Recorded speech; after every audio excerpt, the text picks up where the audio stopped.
And so sports science groups are actually able to now use that technology to put all of those things together. We did a pilot this year with a company called NeuroTrainer. And what NeuroTrainer does is they actually, the test, the light test, as I like to call it, is if you have an athlete that's sitting in front of a light board that tests reflex time or perception or things like that, you can now do that in VR. So we had some of our athletes that actually went through it at different points. And what happens now is in that old light test, you would maybe try to punch or you would try to do a particular movement, and then you'd have your trainer sitting here kind of marking down what's happening.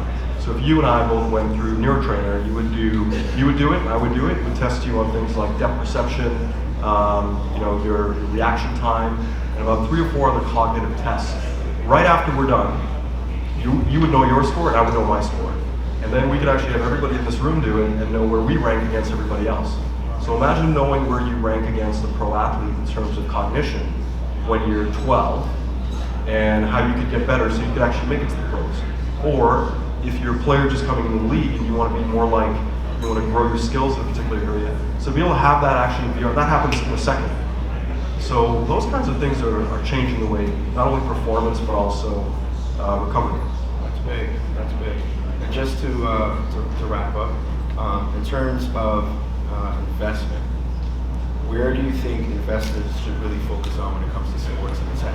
Is it more so the player performance stuff? Is it more so the fan experience? Is it more so the media piece? Where do you think is has most growth potential as of today? I think potential is everywhere. I think across the entire sports business, when you look at companies that are running pro sports organizations, everything from venue to fans having more connectivity and interactivity in a game. I think on the sports performance side, there's a huge amount of, I'd say, focus where you understand really the value. You can really validate what somebody's pitching. I think those are the most important things, because when you can bring that skill set to the table of validation and having a little bit of insight and pair that up with a great idea, I think those are probably great investments to follow through. Have you yourself invested in any sports tech? I have. I love supporting the tech community, the startup community.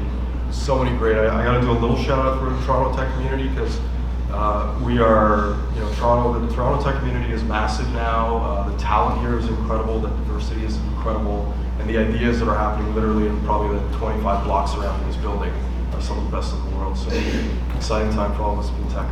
For sure. And last question. You think the rap is repeat? It'll be a personal one for me here. It'll be a non-company answer, but I'm a believer. I've been a believer for 25 years. So you do it once, you can do it again. Absolutely. Guys,